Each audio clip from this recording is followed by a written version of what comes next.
കലകളുടെയും വിദ്യാരംഭത്തിൻ്റെയും ആരാധനയുടെയും വിജയത്തിൻ്റെയും ഉത്സവമാണ് മഹാനവരാത്രി. 9 രാത്രി എന്നാണ് കേട്ടോ ഒരു സംസ്കൃത പദത്തിൻ്റെ അർത്ഥമാണല്ലോ. നവരാത്രിയുടെ അവസാന 3 ദിവസമാണ് ഏറ്റവും വിശേഷം. ദുർഗാഷ്ടമി, മഹാനവമി, വിജയദശമി. വിദ്യാരംഭത്തിനൊക്കെ പറ്റി എല്ലാവർക്കും എല്ലാം അറിയാമെന്ന് വിചാരിക്കുന്നു. ഈ നവരാത്രി കാലങ്ങളിൽ നമ്മൾ ദേവീ സംബന്ധമായിട്ടുള്ള എന്തെങ്കിലും ഐതിഹ്യമായിട്ടുള്ള പുരാണ ബുക്കുകളൊക്കെ വായിച്ചിരിക്കുന്നത് വളരെ നല്ലതാണ്.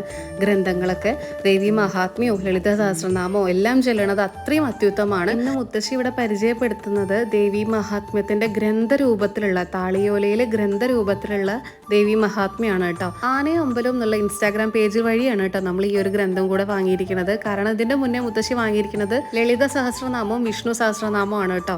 വിജയദശമിയുടെ സമയത്ത് നമ്മൾ ബുക്കൊക്കെ പൂജയ്ക്ക് വെക്കില്ലേ, അപ്പൊ ഇങ്ങനെ ഒരു ഗ്രന്ഥം കൂടെ വെക്കുന്നത് നമുക്ക് വീട്ടിലുള്ള എല്ലാവർക്കും കുട്ടികൾക്കൊക്കെ ഭയങ്കര ഐശ്വര്യമുള്ള ഒരു കാര്യമാണ് കേട്ടോ.